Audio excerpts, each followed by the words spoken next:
Hey everyone, welcome to my channel. Today I'm going to be making some miso mushroom mac and cheese. We're going to start off by boiling some water generously with salt.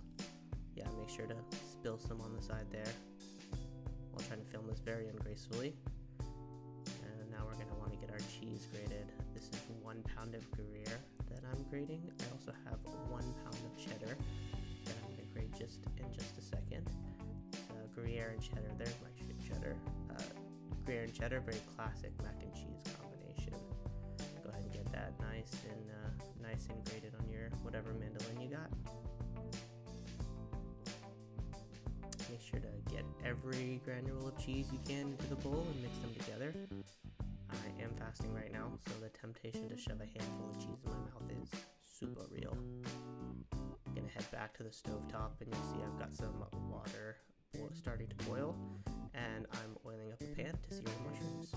I went with 2 cups of oyster mushrooms. I really like oyster mushrooms, and I cut those. Whoa, what you doing there, buddy? There you go. Ooh, roller coaster ride. There it is. I went with 2 cups of oyster mushrooms, cut into bite-sized pieces. Once you get them in a pan, there it is, their pan.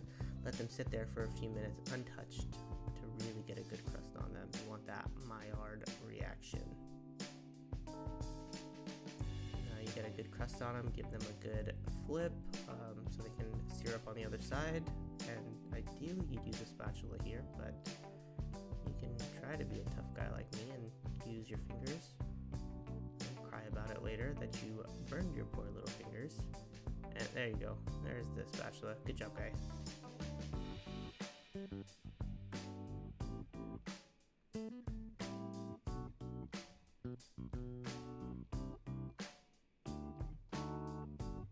My water's come to a boil, so I'm going to start adding my pasta. I've got 2 pounds of pasta here, and I'm going to cook them for about 5 to 6 minutes, just before al dente.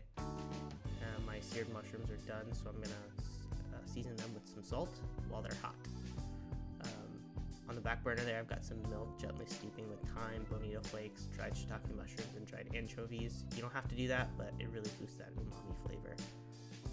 My pasta's done, so I drained it in the sink off to the side. I'm going to use that same pot for the cheese sauce. At the same time, a magical pan will appear, and you're going to start toasting some panko with a lot of butter. I've got a whole pound of butter I'm going to gently melt.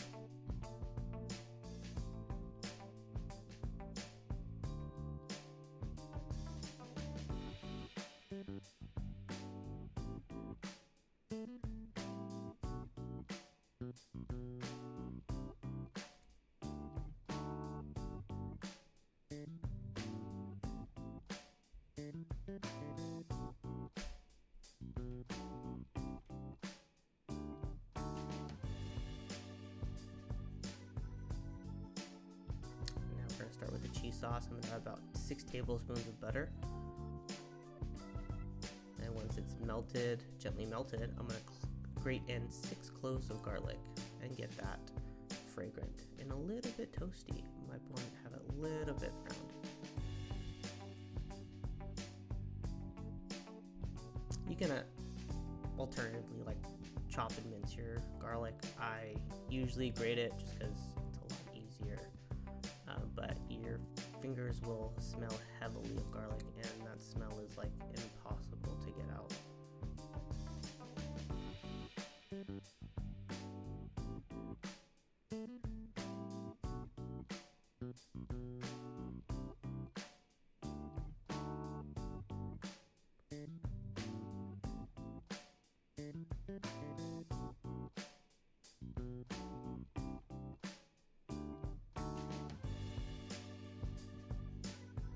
Give that a good mix.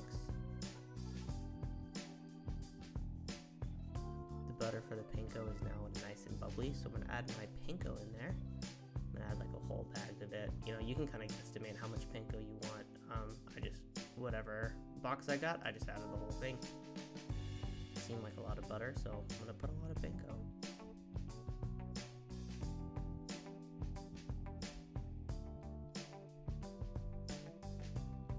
Go ahead and give that panko a nice toss and mix just so the butter coats every granule. And yeah, I'm gonna use the same spoon because it's all going in the same thing. Does not matter. Don't need to waste any more dishes. And with multiple things going on the stove, try to stay organized and aware of how fast each thing is cooking. It can be a bit overwhelming at first, but with a bit of practice, it's no problem at all. If that's something that you have issues with, you can definitely learn how to cook with a couple of things going on the stove. And you cook a lot faster.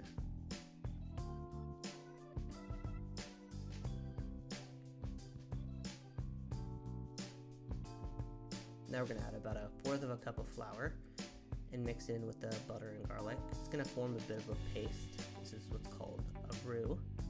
And you're going to mix it all together and cook out that flour smell.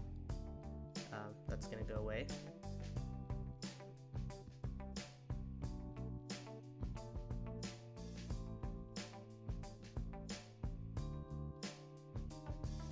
And it's going to start to smell a little nice and toasty.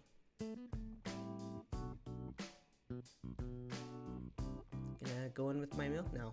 You should add it slowly. I'm adding it pretty fast. I guess it doesn't really matter as long as you get the clumps. So just give it a really good mix so that you don't get like clumps of like flour and butter of that paste that was of the roux basically that was there before. And this is what's called a bechamel. I promise I will show you what's in the pot later. Such a terrible camera angle, but I will show you what is in the pot and how it looks. The panko is looking nice and good. Getting toasty there. And almost forgot the main component of the dish, the miso paste. I added about 1.5 tablespoons of miso paste.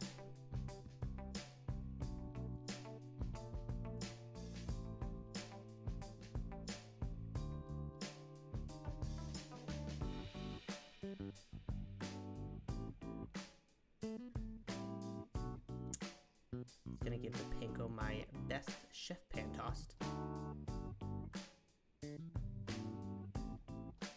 I'm gonna break up a little. Some of these bits kind of got a little clumped together, not really getting toasty.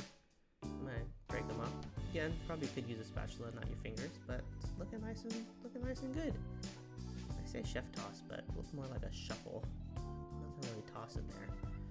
My bechamel's nice and thick, so I'm gonna shut off the heat and add my cheese mixture in batches. If you add them all, you can add it all at one time if you want to, but I spill everything. So if I add it all at one time, half of it's going overboard. And it'll just help the cheese melt better. You won't have like clumps of cold solid cheese in there if you might add it too quickly.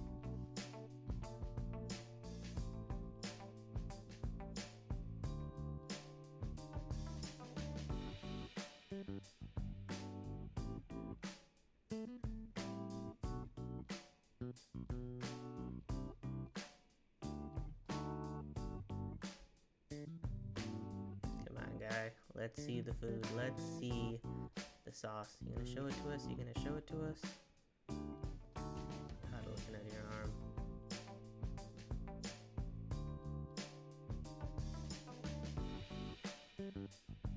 Yay! There it is, finally. Yeah, you can see it's nice and thick. It's gonna be very, very cheesy and nice and gooey, and it's gonna be delicious. And don't forget to season with salt. The miso does add a little bit of saltiness, so maybe taste and season a little lighter than you would to start. And if you like more salt, I think I have more of a salt-heavy palate, so I tend to just really go for it. Cheese sauce is done, so I'm gonna add my pasta in, and it got a little bit clumpy, but once you add it in there, it's gonna, oh, cheese pasta man overboard. Yeah, it looks a little clumpy now, but once it's mixed in with the cheese sauce, it is going to get unclumpy.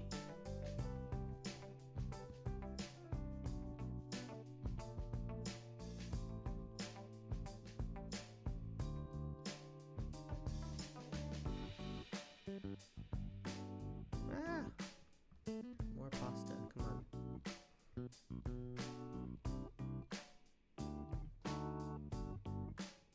So now the pasta's in there. You can get the heat back on if you need it to heat up, or cook a little more if it's a little bit undercooked more than you'd like. Now's the time to kind of get it right where you want it as far as the cook on them. But if you're out about that, or you think your pasta's all good, then once you give it all a good mix and all the pasta's coated, it's gonna be time to plate up.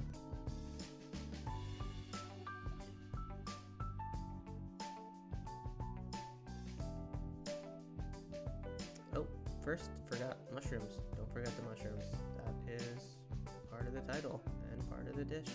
So don't forget to add the mushrooms in there and give it another mix. I guess give it a mix once you're done being distracted with whatever your wife is playing on TV. Man, that attention span is not good.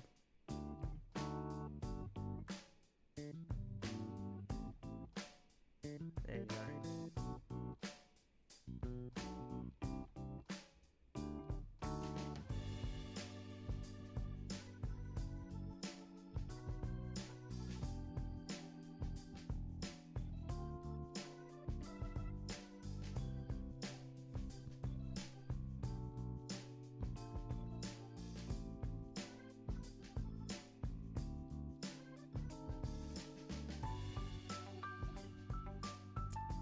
Go back to the countertop where I have my baking dish ready.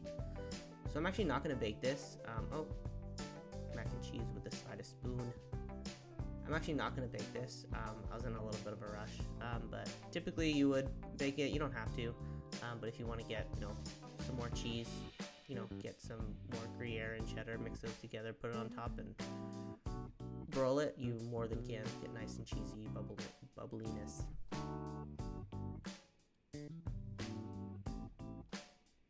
Now I'm gonna put this aside and get a few toppers going. I'm gonna rough chop some Nori Sheets, which actually proved a little bit difficult. I was not expecting it to be that hard, and maybe my knife is just not very sharp right now.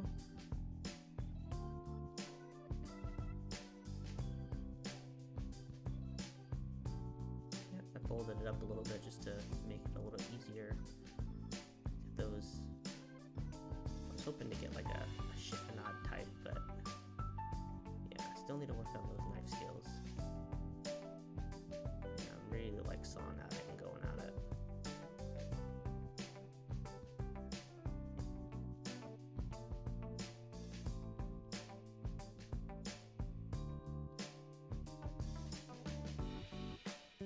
Yeah, I attempted to get the chiffonade, but I see that it's not that pretty, so I'm just gonna go in and rough chop it. And just go back and forth with it.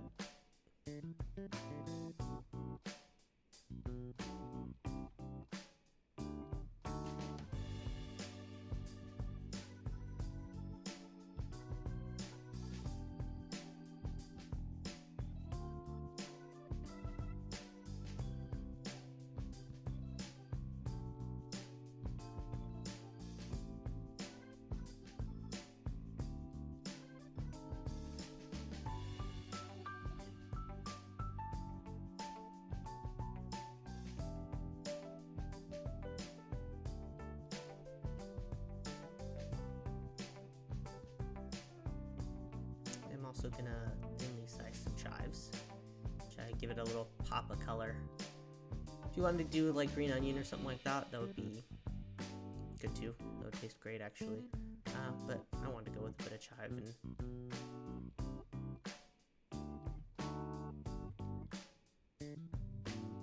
doing my best to keep them even, give them a little small mince.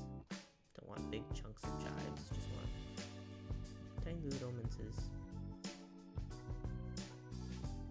Alright, now it's time to get these toppers on there so everybody can dig in. It's almost iftar time. Ready to eat. Ready to break my fast. Hungry. And please don't look at my trash can. The trash did not go out. It is very full. It does not go out on the weekends. Alright, gonna get my panko in.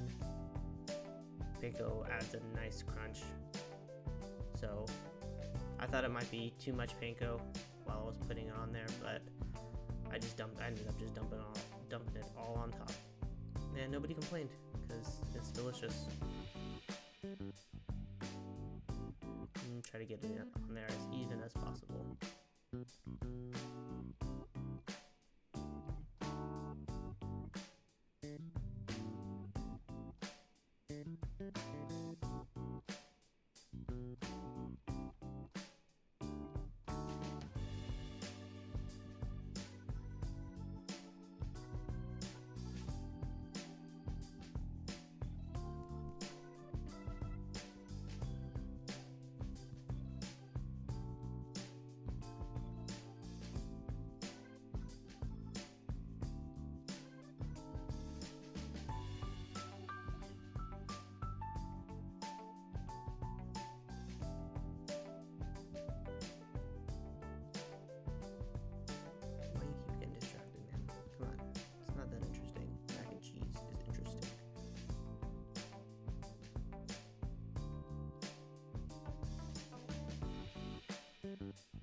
Alright, now we're going to go on top with the chopped nori and the chives. And then you're just going to sprinkle it on top. Just make sure it looks as pretty as you can. At the end of the day, you want people looking at it being like, wow, I want that. So, try to make it look good. And oh, don't look at my trash can, don't look at the trash can, don't look at the trash can.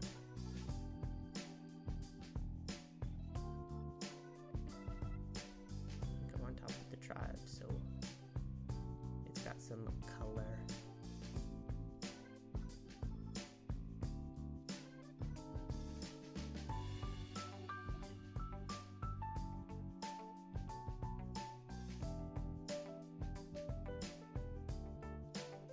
And honestly, that's all there is to it. Close up. I hope you guys enjoy. I hope you guys give it a try. I hope you guys liked the video. I know it was maybe a little bit long. Thanks guys. Bye.